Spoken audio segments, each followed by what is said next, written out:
Mais um ativador que precisamos considerar são as reuniões. Talvez você pense, mas reuniões são coisas normais na empresa, não é um ativador externo. Bom, vamos avaliar isso com calma. Esse comediante americano disse uma coisa que é até interessante, né? É engraçado, mas também é verdade. Ele diz que se nós tivéssemos que identificar em uma única palavra por que a humanidade não alcança seu potencial máximo, essa palavra seria reuniões. Porque é verdade, nós gastamos um tempo enorme com reuniões. Existe até aquela brincadeira, vamos marcar uma reunião para a gente combinar o que vai ser falado na reunião seguinte. E muitas vezes, por irônico que possa parecer, isso acontece mesmo. Só nos Estados Unidos, acontecem por dia entre 11 e 55 milhões de reuniões. São, em média, de um colaborador normal, comum, né? 6 horas por semana são dedicadas às reuniões. Já os colaboradores que são gerentes chegam a gastar 80% do seu tempo na empresa em reuniões. E aí fica a pergunta, se eu gasto 80% do meu tempo em reuniões, será que eu consigo fazer tudo que eu combinei nas reuniões com os 20% que sobram? É uma pergunta a ser respondida. E do custo disso? Isso é muito importante entender. Parece muito fácil. Vamos marcar uma reunião? Vamos. Por quê? Porque parece que é de graça. Está todo mundo ali na empresa mesmo, né? Você chama todo mundo e pronto, vai fazer a reunião. Só que não é de graça. Essas pessoas serão tiradas do local de trabalho delas, onde elas estão produzindo recursos para a empresa. Elas vão parar de fazer isso e vão ficar paradas em uma reunião. Ou seja, eu estou perdendo dinheiro, tem um custo. Não é de graça, só porque as pessoas estão lá. Elas estão lá, mas elas têm um compromisso de produzir diariamente lucro ou benefícios para a empresa. Seja lá a empresa do terceiro setor, seja uma empresa normal, em suma, não importa. Ela tem que produzir ao que se propôs. Quando ela é tirada para uma reunião, ela para de fazer isso. Então, esse custo tem que ser contabilizado. 50%, mais ou menos, 49, alguma coisa, quase 50% dessas reuniões são inúteis. Significa dizer que desse dinheiro todo que eu mobilizei para reuniões, metade é jogado no lixo. Algo em torno aí de 213 bilhões de dólares com reuniões absolutamente inúteis. Fora aquelas que são questionáveis, que não se sabe se foram úteis realmente ou não. Então, não é de graça. O importante desse ponto aqui é destacar que as reuniões não são de graça. Elas não são gratuitas só porque as pessoas já estão lá na empresa. Então, é preciso abrir o olho com relação a isso. Como a gente pode se precaver contra esse ativador? Me chamam para uma reunião aqui, uma reunião lá, e eu não consigo fazer, eu não consigo produzir, eu não consigo andar, porque eu não paro de participar em reuniões. E geralmente eu vou para essas reuniões, eu volto delas com mais compromissos ainda, sem ter conseguido cumprir os que eu já tinha na minha mesa, que eu já tinha na minha agenda. Bom, as reuniões precisam ser primeiro planejadas. A reunião planejada significa que, antes da reunião acontecer, todos os envolvidos precisam saber o que se espera dessa reunião. Qual é o resultado esperado? O que a gente quer produzir com ela? As pessoas que participam da reunião devem ser pessoas que podem contribuir. Não pode ser uma coisa assim, aproveita e chama lá o João, chama o Carlos, chama a Sandra.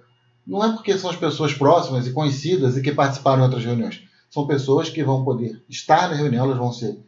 É custo que eu estou jogando dentro da reunião, porque elas podem contribuir com o resultado esperado da reunião, que eu já sei antes da reunião acontecer, já defini isso aí, já distribuí para todo mundo no convite, dizendo, olha, o objetivo dessa reunião é chegar a essa conclusão aqui. Defina também o tempo da reunião. Olha, a reunião será de 1 hora e ponto. Acabou 1 hora, não deu? A gente cancela e agenda uma reunião seguinte, 1h30, 1h15, 40 minutos. Não adianta fazer reunião sem prazo, porque acaba ficando 2, 3 horas, passa o dia inteiro em reunião, vai almoçar, volta, a reunião continua. Essas reuniões longas são infrutíferas, não geram resultado nenhum, deixa todo mundo cansado, exaure as energias das pessoas, que além de não contribuírem com a reunião, vão voltar para os seus setores sem capacidade produtiva nenhuma. É ruim para as pessoas, é ruim para a empresa. Tudo que eu falei aqui, saber o objetivo da reunião, saber quem vai participar, saber a duração, tudo isso tem que ser previamente avisado aos componentes, aos convidados da reunião. Durante a reunião não pode ser assim, vamos fazer uma reunião lá e vamos ver o que acontece, né? Vamos ver onde é que a gente chega. Não pode ser isso. Tem que ter um líder. Olha, eu vou conduzir a reunião, a pauta está aqui na minha mão, eu vou deixar as pessoas contribuírem, mas quando eu perceber que está fugindo do tema, bom, gente, isso aí a gente fala numa outra hora, num outro fórum, nós vamos voltar para o nosso assunto aqui. Manter foco na reunião. Tem que ter alguém com a batuta na mão, tem que ter um maestro, porque senão vira bagunça e não se chega a resultado nenhum. Também é importante definir como as pessoas vão participar. Olha, gente, tem 5 pessoas, tem 4 pessoas, cada um pode falar 5 minutos e dar a vez para o outro, tá? Senão uma pessoa pega, começa a falar e vai lá e vai ter diversando. Quando você vê, ninguém sabe nem mais do que era a reunião. O assunto já foi totalmente abandonado. Então tem que tomar cuidado, tem que ter alguém pilotando isso daí. Foco. Isso é fundamental. É muito comum nas reuniões. Primeiro, é importante que as reuniões tenham um número pequeno de pessoas, para que tenha foco. Se é uma reunião com 20 pessoas, vira assembleia. Vamos fazer aqui uma votação. Aí acabou, né? Fica o dia inteiro aquele bate-boca. A reunião tem que ser focada. Tem que ter 3 pessoas, 2 pessoas, 4 pessoas. Número muito pequeno, o menor possível.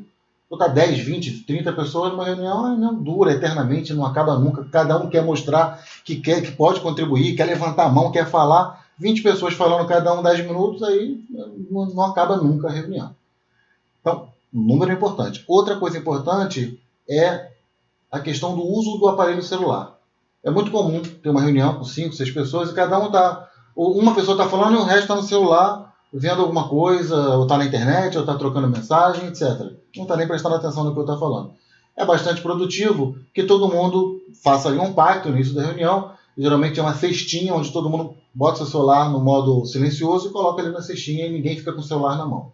Sem isso é difícil uma reunião acontecer focada e produtiva. A reunião, como dito, ela tem que ter um objetivo. Então, quando eu terminar a reunião, eu tenho que ter aquela sensação de dever cumprido. Olha, valeu a pena fazer essa reunião. A gente sabe exatamente o que a gente conseguiu. Então, no final da reunião, tente definir claramente o que foi definido, o que foi falado na reunião. Ficou alguma pendência, alguma responsabilidade? Tá, quem ficou responsável por essa pendência? Quando essa pessoa vai realizar essa pendência? Qual é a previsão? Quando essa pessoa vai comunicar para os outros membros da reunião que ela conseguiu fazer? Tudo isso tem que estar anotado. Não precisa ter uma ata daquele tipo condomínio, reunião de condomínio, onde você anota cada palavra que todo mundo falou. Não. Basta ter o tema, uma breve, né, quem estava envolvido ali, João, Maria, José, e essas pessoas estavam na reunião. No final ficou decidido o quê? Isso será feito até a data tal, quem ficou de cuidar disso é o André Campos. Isso aqui, quem ficou de cuidar disso é fulano de tal. E assim, você vai ter uma ata com o termo de compromisso assumido no final daquela reunião. Se a gente fez uma reunião e no final não foi nada definido, não foi nada encaminhado, ninguém ficou responsável de nada, a reunião então foi inútil. Serviu para nada, só para bater papo. Então, tem que tomar cuidado com o motivo pelo qual fazemos a reunião e no final da reunião, deixar claro que o motivo foi atingido. Também é importante a gente, ao longo do tempo, sempre estar observando as reuniões que a gente ou organiza ou é convidado para participar.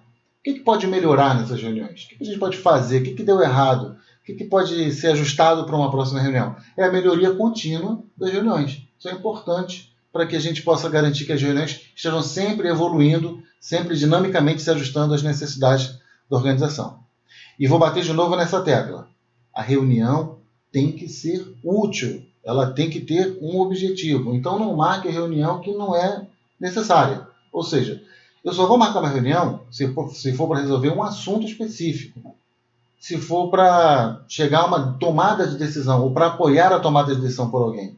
Não só para trocar ideia. Trocar ideia você vai trocando com as pessoas ao longo do tempo. Existem outros mecanismos, outras ferramentas para isso. As reuniões são caras. Elas consomem tempo, consomem dinheiro. Então precisam ser feitas com bastante cautela, com bastante carinho, para não fazer alguma coisa desnecessária, gastar recurso e não gerar resultados, que é pior ainda. Bom, nós vimos então como cuidar deste ativador externo, quando a gente é chamado para uma reunião, quando a gente precisa organizar uma reunião. Ainda veremos mais um ativador na nossa próxima aula.